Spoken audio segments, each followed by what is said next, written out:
Starting salary হিসেবে আপনি মাসে কত টাকা আশা করেন? 1,00,000 টাকা দিলেই হবে স্যার। ও ওয়ালাইকুম আসসালাম। হ্যাঁ আচ্ছা আপনি বলুন তো আমেরিকার প্রেসিডেন্টের নাম?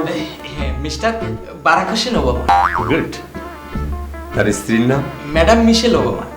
তাদের ছেলেমেয়ের সংখ্যা কত? জি স্যার, ওবামা দম্পতির 2 কন্যা সন্তান। বড়টার নাম সাশা ওবামা আর ছোটটার নাম হলো মালিহা ওবামা। বাবা, আপনার ইন্টারন্যাশনাল নলেজে তো একেবারে আপ টু ডেট। স্যার এই শুধু ইন্টারন্যাশনাল না স্যার, ন্যাশনালেও আপনি জিজ্ঞাসা করতে পারেন স্যার। না না, আর ধরতে হবে না। আমরা মোটামুটি বুঝতে পেরেছি যে আপনি সব বিষয়ে নলেজ একেবারে টনটনা, আই মিন জ্ঞান রাখেন। আপনি ইন্টারভিউতে পাশ করেছেন, আপনার মতো লোকই আমরা খুঁজছিলাম। Thank you sir.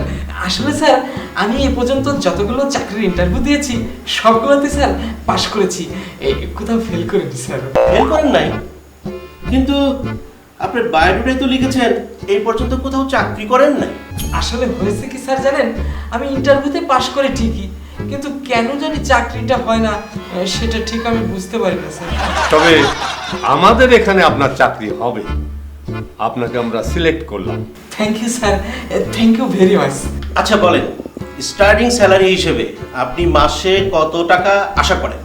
আসলে স্যার হয়েছে কি, আপনাদের এখানে কাজের যে নেচার, তাতে স্টার্টিং স্যালারি হিসাবে মাসে 1,00,000 টাকা দিলেই হবে স্যার।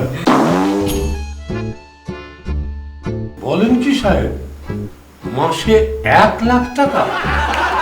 আপনি জানেন এই পোস্টে যারা কাজ করছে তারা কত ড্র করায়? স্যার কে কি করে সেটা তো আমি জানি না, আমার যেটা দরকার সেটা আমি বললাম। আচ্ছা ধরেন আপনাকে মাসে 1,00,000 টাকায় দেওয়া হলো, সেই সাথে 3 মাসের সবেতনের ছুটি, রিয়েলি স্যার? ফ্রি মেডিকেল, বছরের 2টো বোনাস, 1 মাস আর্ন লিভ, 1 মাস ক্যাজুয়াল লিভ, 1 মাস medical leave, wow, 40% yearly increment, free bungalow, super driven car. House that? Sir আপনি আমার সাথে মস্করা করছেন না তো? জি, কারণ মস্করাটা প্রথম আপনি শুরু করেছিলেন। তাহলে কি এই চাকরিটাও?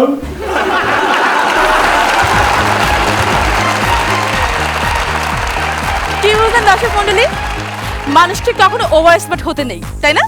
কমেডি আওয়ারের প্রতিটি পর্ব প্রচারিত হবার পরপর অনেকে দেশ বিদেশ থেকে তাদের প্রতিক্রিয়ার কথা জানিয়ে থাকেন, ভালো মন্দর কথা জানান এবং অনুষ্ঠানকে আমরা কিভাবে আরো আকর্ষণীয় করে তুলতে পারি সেই সম্পর্কে তাদের মূল্যবান মতামত দিয়ে থাকেন।